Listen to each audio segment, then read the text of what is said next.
Hey, ladies and gentlemen, if you don't believe me sometimes there are crazy people out there, let me show you a real child predator that I saw on a podcast.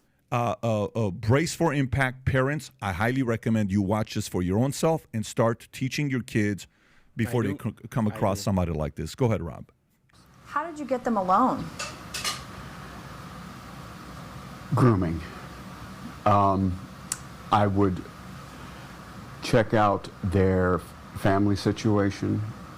I would check out their clothing to see how well they were, financially. I would check out their social interaction with other kids. When we were on the ballparks or on the gym floor, I would make sure which ones I wanted to molest. I would give them special attention, The nicest congratulate them, talk to them when I know that I would never be allowed to talk to anybody else. Aside from everybody, I would give them the attention that an official is not supposed to give anybody. And it made them feel like, wow, he's paying me attention. It is a direct form of grooming. Were there certain characteristics that you looked for in children before molesting them? In children, yes, but more I Here we go. also looked at their families. There you go. If I thought the Yep. father was a threat, I would not approach. That's why I hang out consistently around my kids everywhere. People need to know that if you want to deal with my kids, you're going to deal with the father that thinks those kids are his best friends. Simple. The child. Bingo. If I thought that the child had friends that he would tell, I would not approach him.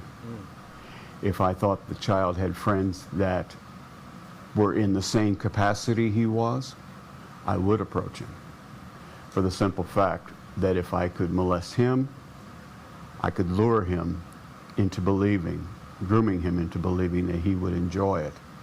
And therefore, I could manipulate him into having his other friends. Grooming him into believing that he will enjoy it because you give him so much attention that the only love that he's receiving, he will consider even a specific pain, a specific love. I was sometimes so sad because of certain things that even if people were teasing me at school and bullies, I loved it because I was like, at least I'm getting some attention. Friends come and be molested by me as well.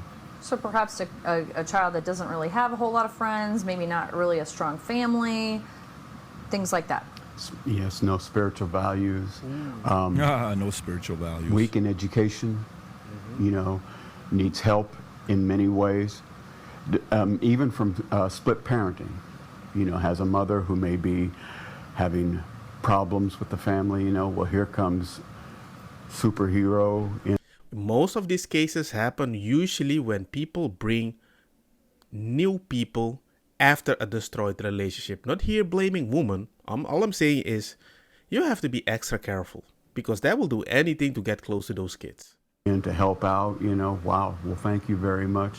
No problem. You ever need me to take them away for the night so you can have a night out? No problem. It works. This reminds me of something that is personally to me and my wife. We do everything. We don't ask for help. I think for my kids, or like since they were born, 8 years, I think we might have eaten alone, both of us, 15 times because we do everything with them. We don't mind. We enjoy it. We made the suffering an enjoyable experience and we are doing great. Somebody found out. A guy suggested, like a very friendly man, always brings us gift and everything. And he suggested, I can take care of the kids, bada beam, bada boom, family. I can hang out with the grandpa, bada beam, bada boom. I said, okay, we'll see. But for now, we enjoy. Don't worry. We enjoy this suffering. It's okay. And I remember that the brother of my wife heard this and he told me, you're not going to do that, right? I'm like, duh. But I don't want to express this. The only thing I'm going to do now, I'm not inviting that person ever again to my house because I don't want that attention. But you have to be very careful. And maybe it was an honest person. I don't play that game. Then we're going to reach the special place. All these teachers and coaches in powerful position, bada beam, bada boom. You want to talk about these stuff to kids at school, the sexual stuff that you want to teach them. And you want parents to act not surprised because it's a normal thing that you can engage with my son in private talking about sexual stuff.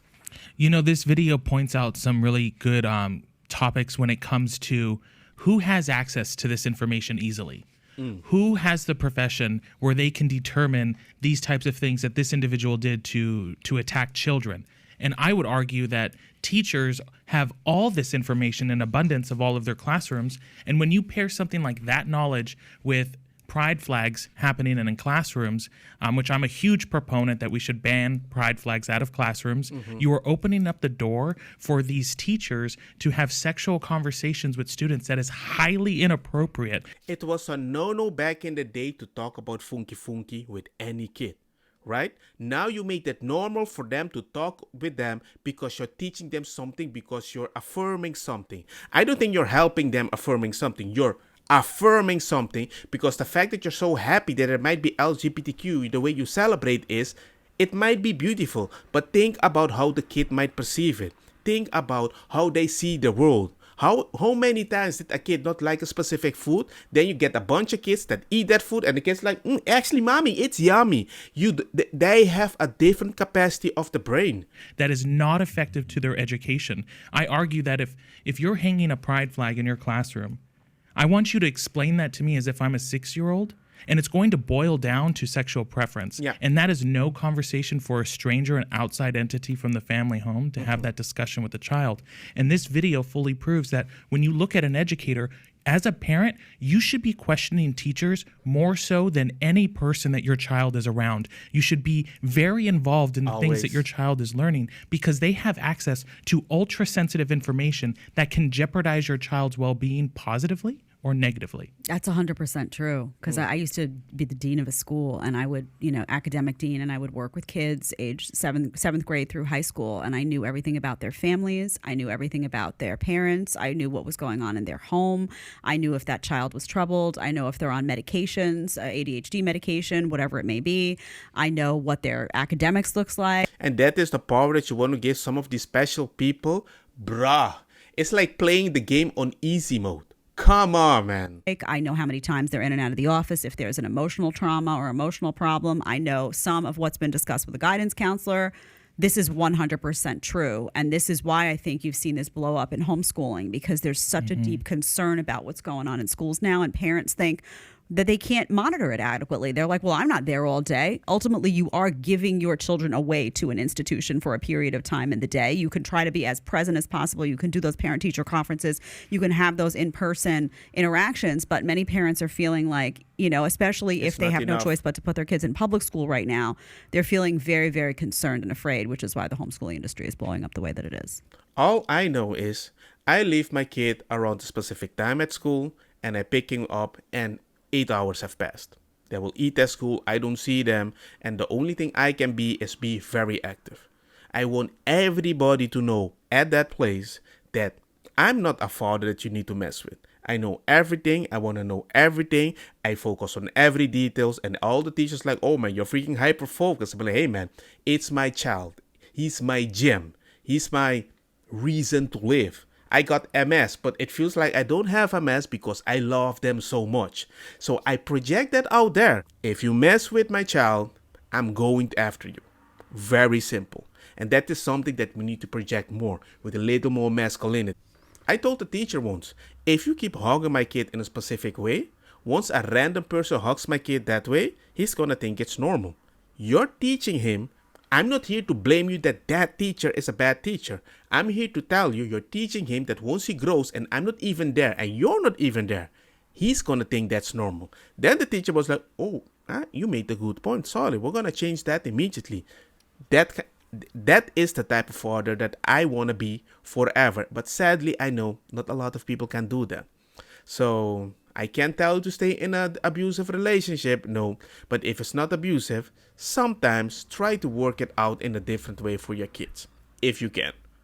But other than that, be careful.